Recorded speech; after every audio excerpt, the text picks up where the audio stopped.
இன்றைக்கி நம்ம என்ன வீடியோ பார்க்க போகிறோம்னா, நம்ம ஷோல்டர் வந்து எப்படி இன்விசிபிளாக ஸ்டிச் பண்ணுறது அப்படிங்கிறதான் பார்க்க போகிறோம். இதுதான் அந்த சாரீ ஸ்பேஸ் சில்க்ஸ் ரொம்பவே ட்ரெண்டிங்கில் போயிட்டு இருந்துச்சு இந்த சாரீ. இந்த சாரியோட ப்ளவுஸ் தான் நம்ம வந்து இப்போது ஸ்டிச் பண்ணிகிட்ருக்கோம். அதில் வந்து எப்படி நம்ம ஷோல்டர் வந்து இன்விசிபிளாக ஸ்டிச் பண்ணுறோம் அப்படிங்கிறது தான் பார்க்க போகிறோம்.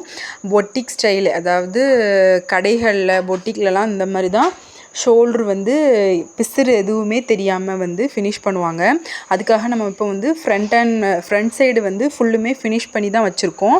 பேக் சைடு வந்து நெக்கு மட்டும் ஃபினிஷ் பண்ணி வச்சுருக்கோம். பாருங்கள், நெக்கு வந்து ஸ்டிச் பண்ணி அடித்து திருப்பி எட்ஜில் மட்டும் நம்ம வந்து ஒரு ஸ்டிச் பண்ணி எடுத்திருக்கோம். பேக்கில் ஃப்ரண்ட்டு வந்து ஃபுல்லுமே பட்டி கொக்கி பட்டின்னு எல்லாமே நம்ம வந்து ஃபினிஷ் பண்ணி எடுத்திருக்கோம். இப்போ வந்து நம்ம ஷோல்டர் வந்து ஜாயின் பண்ணிக்கலாம். அதுக்காக நம்ம பேக் சைடு வந்து ராங் சைடு வந்து நம்ம வந்து எடுத்து வச்சுருக்கோம்.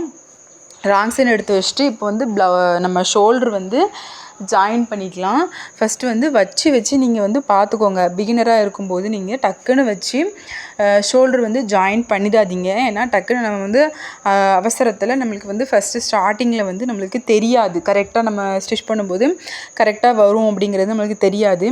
அதனால் நீங்கள் இந்த மாதிரி வச்சு பார்த்துக்கோங்க. எந்த சைடு வச்சா நம்ம திருப்பும்போது கரெக்டாக நம்ம இன்விசிபிளாக நம்மளுக்கு வந்து ஷோல்டர் வந்து கிடைக்கும் அப்படின்னு சொல்லிட்டு நீங்கள் மாற்றி கிளாத்தை அப்படி இப்படின்னு மாற்றி நீங்கள் வந்து வச்சு பார்த்துக்கோங்க. ஆரம்பத்திலேயே போய் தெரிஞ்ச மாதிரி வந்து தச்சிடாதீங்க. உங்களுக்கு வந்து சம்டைம்ஸ் தப்பாக வந்துடும். அந்த தப்பாக வரக்கூடாதுங்கிறதுக்காக தான் நான் இப்படி சொல்கிறேன். நீங்கள் வந்து வச்சு வந்து பார்த்துக்கோங்க. எந்த சைடு வந்து நம்ம வச்சு ஸ்டிச் பண்ணால் நம்மளுக்கு வந்து திருப்பும்போது ஷோல்டர் வந்து இன்விசிபிளாக நம்மளுக்கு கிடைக்கும் அப்படின்னு சொல்லிட்டு வச்சு பார்த்துக்கோங்க. இப்போ நான் லைனிங் பக்கம் வந்து நம்மளோட முன்பக்கத்தோட லைனிங்கோட ஒட்டுற மாதிரி வச்சு நான் இப்போ வந்து நம்ம 1/2 இன்ச் வந்து ஷோல்டருக்கு விட்டுருப்போம். அந்த 1/2 இன்ச் விட்டுருக்கிறதுல அப்படியே வச்சு தச்சுருக்கேன். இப்போ நம்ம மெயின் ஃபேப்ரிக் இருக்கா, மெயின் ஃபேப்ரிக்கும் லைனிங்கையும் நம்ம விரித்து வச்சுருக்கோம். தெரியுதா உங்களுக்கு? நம்ம எப்படி பண்ணணும் உங்களுக்கு தெரியும். அது வந்து நம்ம இப்போ மெயின் ஃபேப்ரிக்கை நம்மளோட ஃப்ரண்ட் போர்ஷனுக்கு மேலே அப்படியே திருப்பி நம்ம அதுக்கு மேலே வந்து ஒரு ஸ்டிச் பண்ணி எடுத்துக்கலாம். ஸ்டிச் பண்ணி நம்ம திருப்பணும் அப்படின்னா நம்மளுக்கு வந்து இன்விசிபிளாக நம்மளுக்கு ஷோல்டர் வந்து நம்ம வந்து ஜாயின் பண்ணிடலாம்.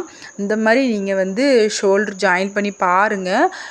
நார்மலாக ஷோல்டர் ஜாயின் பண்ணுறதுக்கும் இந்த மாதிரி ஷோல்டர் ஜாயின் பண்ணுறதுக்கும் ரொம்பவே வித்தியாசம் இருக்குது. அதை விட இது வந்து லுக்கு வந்து உங்களுக்கு ரொம்பவே சூப்பராக இருக்கும். அது இல்லாமல் நீங்கள் போடும்போது உங்களுக்கு அந்த மாதிரி ஷோல்டர் ஜாயின் பண்ணுறது நம்மளுக்கு கொஞ்சம் அழுத்தும். ஆனால் இந்த மாதிரி நம்ம ஷோல்டர் ஜாயின் பண்ணும்போது எதுவுமே நம்மளோட எப்படி சொல்ல, நம்ம மேலே வந்து எதுவுமே குத்துற மாதிரி அழுத்துற மாதிரிலாம் இருக்காது. இந்த மாதிரி நம்ம வந்து ஷோல்டர் ஜாயின் பண்ணும்போது பாருங்கள் ஃபினிஷிங் எப்படி இருக்குது பாருங்கள், சூப்பராக இருக்கும். நம்ம ஸ்டிச் பண்ணதே நம்மளுக்கு வந்து தெரியாது.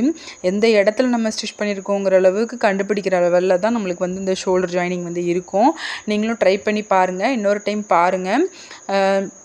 நம்மளோட பேக் சைடு வந்து லைனிங் பக்கமாக திருப்பி போட்டுட்டு பாருங்கள், நம்ம ஷோல்டரும் அதாவது ஆர்ம் ஹோல் சைடும் நெக்கு சைடும் கரெக்டான பக்கம் நம்ம வந்து வைக்குமா அப்படிங்கிறதையும் செக் பண்ணிக்கோங்க. இப்போது லைனிங்கையும் மெயின் ஃபேப்ரிக்கையும் விரித்து விட்டுக்கோங்க. விரித்து அந்த பக்கமும் இந்த பக்கமாக விரித்து வச்சுட்டு இப்போ லைனிங் பக்கம் நம்மளோட ப்ளவுஸு அதாவது ஃப்ரண்ட் பார்ட் வந்து வர்ற மாதிரி வச்சுக்கோங்க. திருப்பும் போது நம்மளுக்கு கரெக்டாக வரணும். அந்த மாதிரி நீங்கள் செக் பண்ணி பார்த்து வச்சுக்கோங்க. நான் இந்த பக்கம் வைங்க அந்த பக்கம் வைங்கன்னு சொன்னால் கூட உங்களுக்கு புரியாது. அது வந்து நீங்கள் பண்ணி பார்க்கும்போது தான் உங்களுக்கு வந்து புரியும். அதனால் நீங்கள் கரெக்டாக வருதா அப்படின்னு சொல்லி செக் பண்ணி பார்த்துக்கோங்க.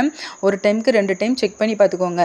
அதாவது லைனிங் பக்கம் நீங்கள் மெயின் ஃபேப்ரிக் அதாவது நம்மள ப்ளவுஸோட ஃப்ரண்ட் போர்ஷனை வச்சு மெயின் ஃபேப்ரிக்கை நம்ம ஃப்ரண்ட் போர்ஷனுக்கு மேலே வச்சு நீங்கள் அதாவது ஃப்ரண்ட் போர்ஷன் வந்து 2 கிளாத்துக்கும் இடையில வந்து இருக்கணும்.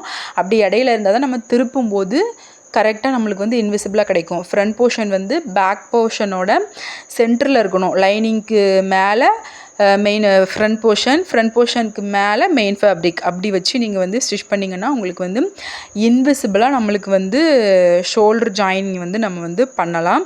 அவ்வளோதான், நம்ம 2 பக்கமுமே ஷோல்டர் வந்து ஜாயின் பண்ணியாச்சு. இந்த மாதிரி நீங்களும் ட்ரை பண்ணி பாருங்கள். ரொம்பவே லுக்கும் வந்து சூப்பராக இருக்கும், யூஸ்ஃபுல்லாகவும் இருக்கும். இந்த வீடியோ உங்களுக்கு பிடிச்சிருந்துச்சுன்னா லைக் பண்ணி ஷேர் பண்ணி கமெண்ட் பண்ணுங்கள். மறக்காமல் நம்ம சேனலை வந்து சப்ஸ்கிரைப் பண்ணி வச்சுக்கோங்க. அடுத்தடுத்து நம்ம நிறைய வீடியோஸில் பார்க்கலாம். அடுத்து என்ன வீடியோஸ் போடணும் அப்படின்னு சொல்லிட்டு கமெண்ட் பண்ணுங்கள். ஏதாவது டவுட்ஸ் இருந்தாலும் என்கிட்ட கேட்கலாம். கண்டிப்பாக நான் கிளியர் பண்ணுவேன். அடுத்த வீடியோவில் பார்க்கலாம். தேங்க்யூ ஃபார் வாட்சிங்.